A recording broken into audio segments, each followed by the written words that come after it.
क्या लिखा था आपने?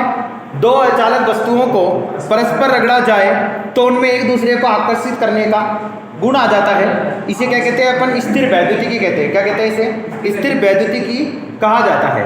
क्लियर?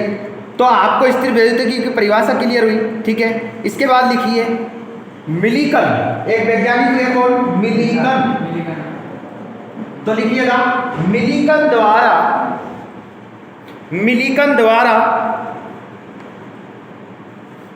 द्वारा तेल बूंद प्रयोग, कौन सा प्रयोग है? तेल बूंद प्रयोग से सिद्ध किया गया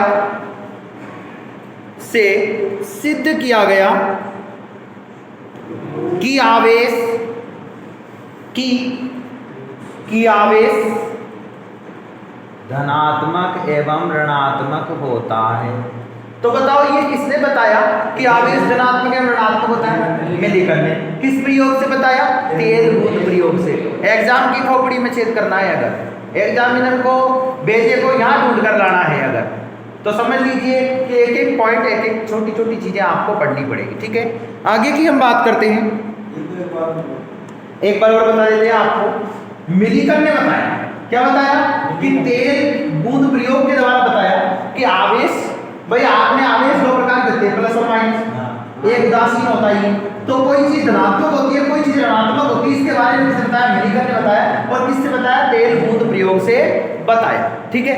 आगे हम बात करते हैं आवेश का मान क्या होता है। बताओ आवेश का मान क्या होता है? मान 1.6 × 10⁻⁻19 कूलम आवेश का मान होता है। देखिए आवेश का मान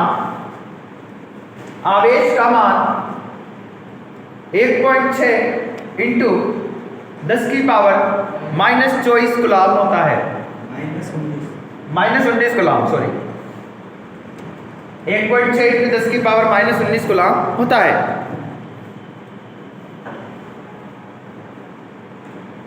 अच्छा, एक चीज आई चालक के बाद, तड़ित चालक। तो तड़ित चालक का आविष्कार किसने किया? कई बार पूछा जाता है एग्जाम में। तड़ित चालक का आविष्कार किया बेंजामिन फ्रैंकलिन ने। वेरी गुड, शानदार। चीजें याद आ जानी चाहिए आपको, ऑप्शन देखते भी याद आ जानी चाहिए। हम टॉपिक पढ़ रहे हैं स्थिर वैद्युतिकी, ठीक है। हाँ जी, तो बताओ किसने किया? बेंजामिन फ्रैंकलिन ने। तो लिखिएगा तड़ित चालक का आविष्कार बेंजामिन फ्रैंकलिन द्वारा किया गया।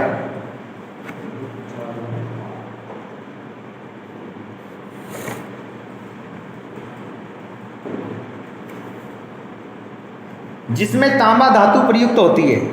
अच्छा, वो है ना विद्युत का अच्छा चालक,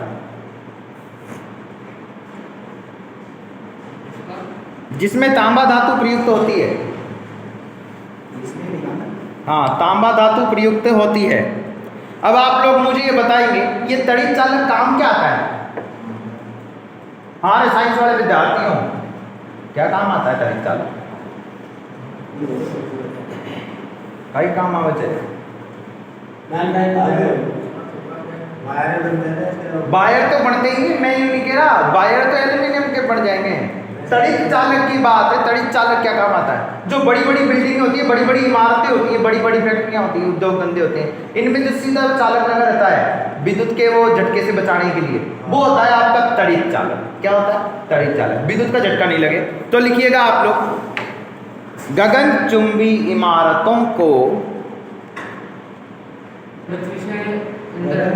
अरे आकाश की बिजली आके गिरती है ना, उसका करंट है ना जो उसको एब्जॉर्ब करती है ये। हाँ, तो हाँ जी, हाँ जी, जी जी जी, केंद्रित होता है। हाँ, अब आने लगा। देखो आप लोग पढ़ोगे तो आपको अपने आप याद आएगा। गगनचुंबी इमारतों को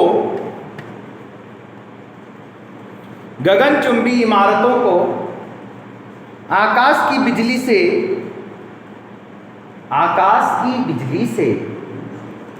बचाने के लिए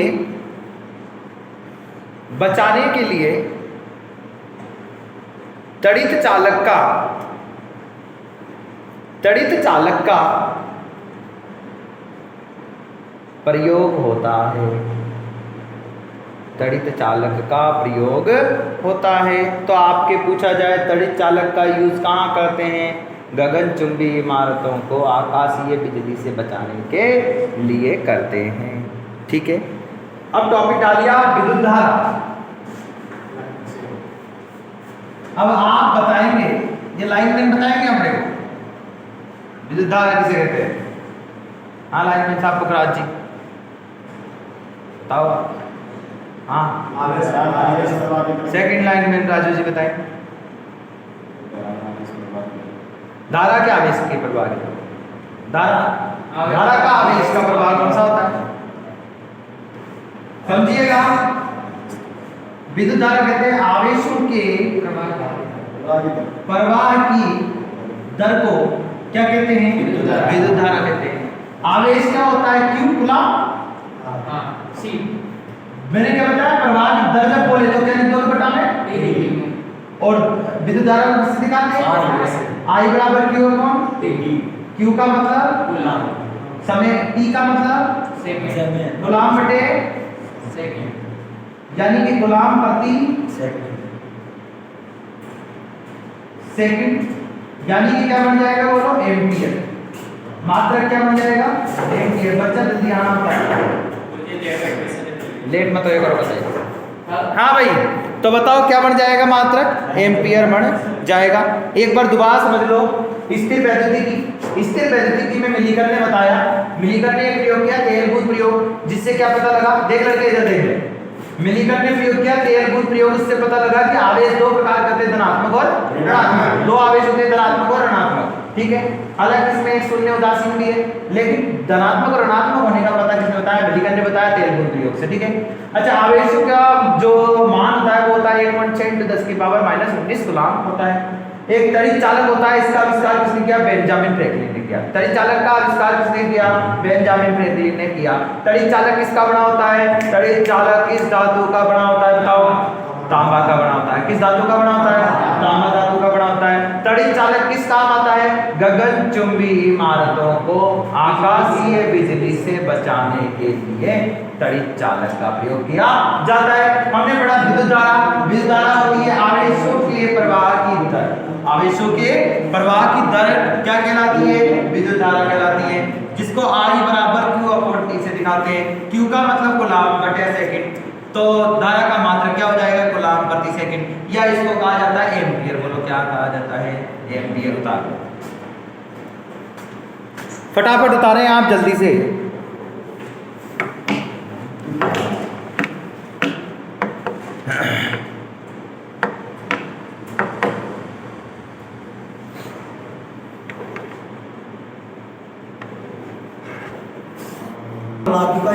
हाँ भाई, आगे अब लिखेंगे आप विद्युत धारा को मापने वाला उपकरण। राजू क्या होता है? एम्पियर उपकरण होता है। लिखो विद्युत धारा को मापने वाला उपकरण वोल्टमीटर। धारा नापेगा एमीटर। विद्युत धारा को मापने वाला उपकरण एमीटर होता है। तुम में से ITI करे हुए स्टूडेंट भी ऐसे बोलेंगे तो कैसे पार पड़ेगी? है ना बच्चों, जो तो इलेक्ट्रिसिटी ट्रेड से है। हाँ भाई, विद्युत धारा का मात्रक तो क्या है बताओ? एम्पियर। और मापक क्या है? मापने वाला उपकरण एमीटर होता है।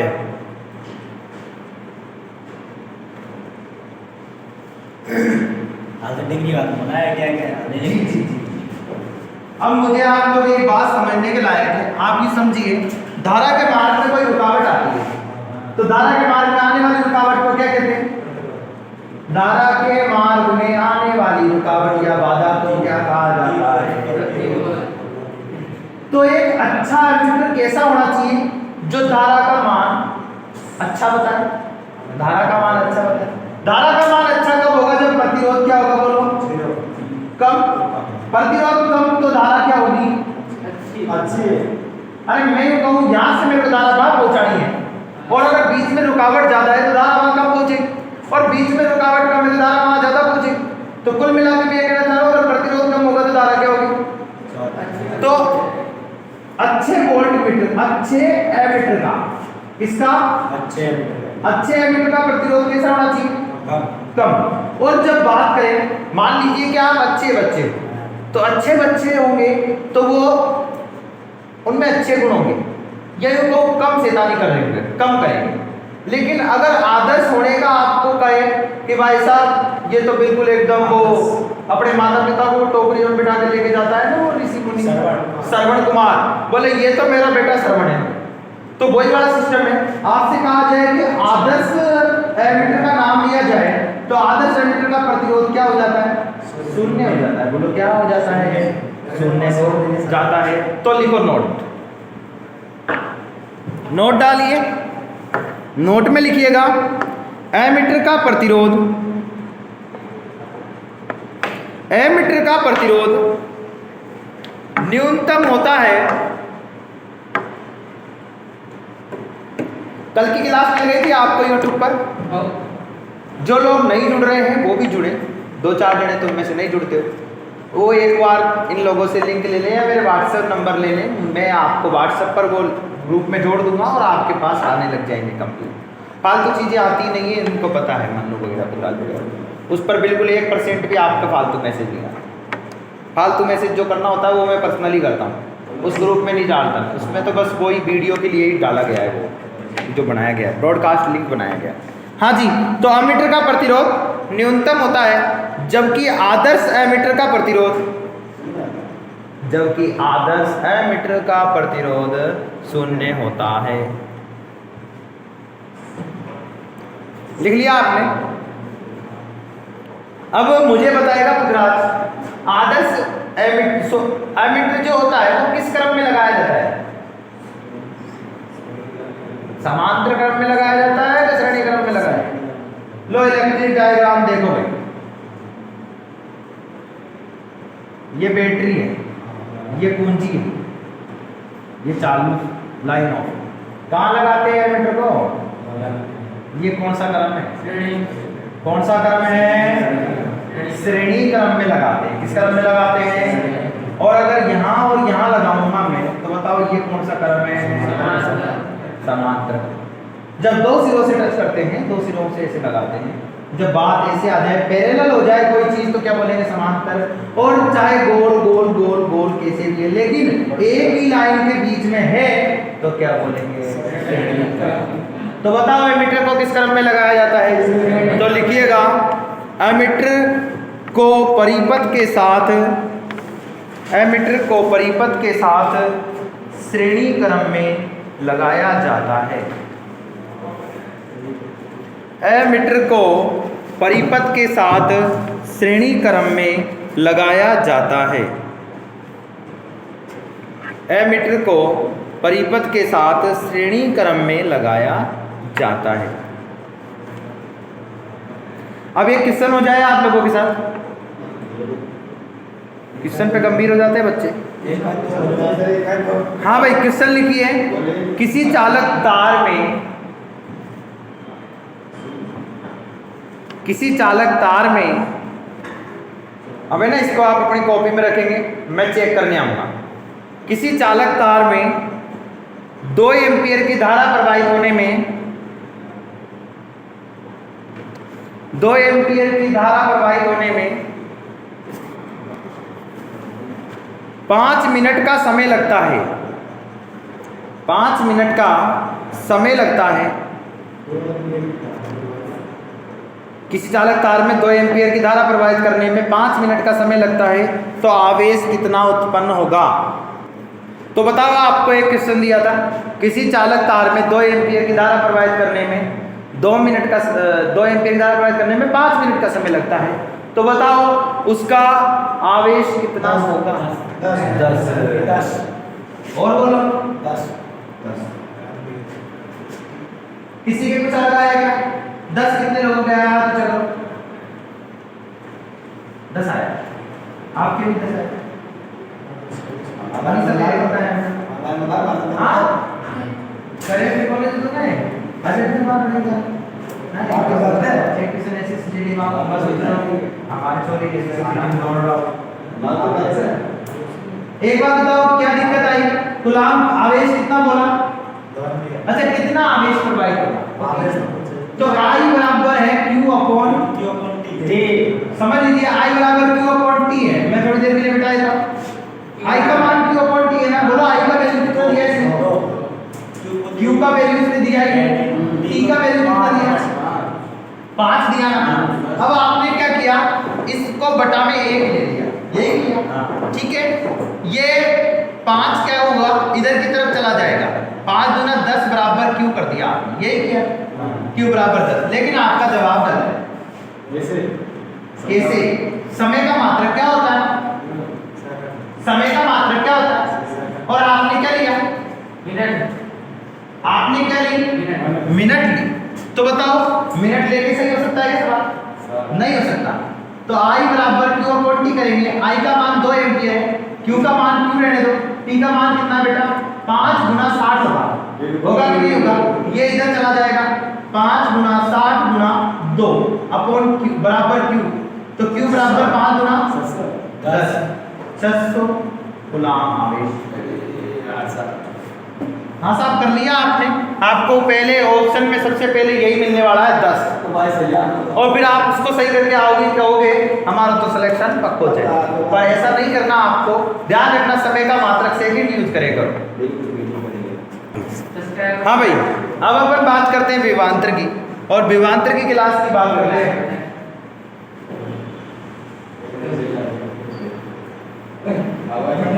एक तो मेरा जो ये डिजिटल बोर्ड है ना, वो बहुत शानदार है, और मेरा डिजिटल मार्कर भी। हाँ, हेडिंग डालिए विभवांतर। हेडिंग डालिए विभवांतर।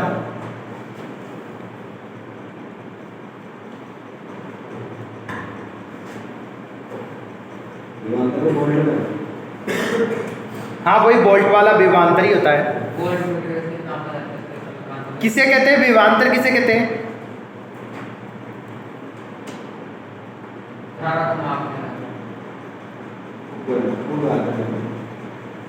तो समझिएगा,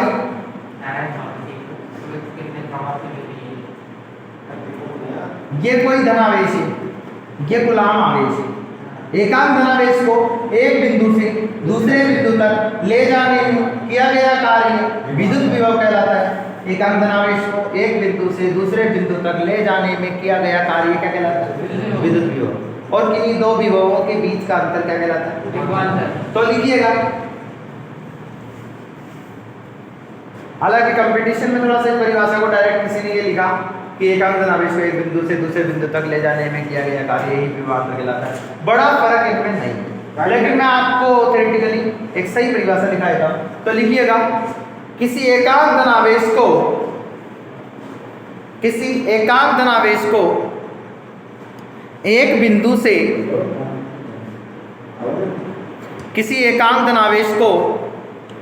एक बिंदु से दूसरे बिंदु तक ले जाने में, एक बिंदु से दूसरे बिंदु तक ले जाने में किया गया कार्य, एकांक धनावेश को एक बिंदु से दूसरे बिंदु तक ले जाने में किया गया कार्य क्या कहलाता है? बताओ।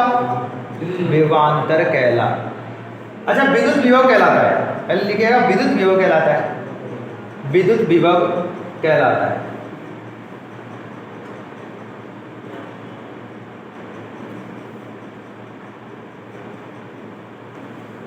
इसके बाद आगे लिखिएगा कॉमा लगा के, किन्हीं दो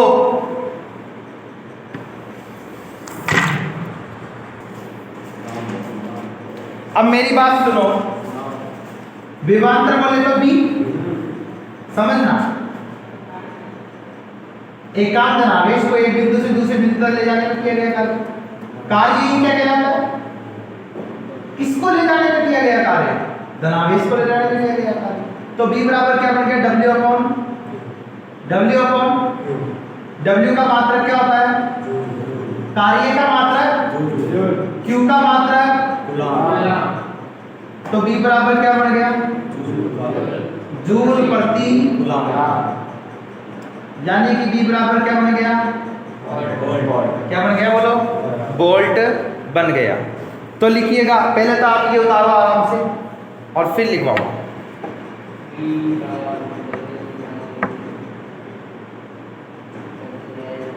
आज अपन लास्टली ओम्स लॉ और पढ़ेंगे और इसके बाद अपन आगे की चीजें कल पढ़ेंगे।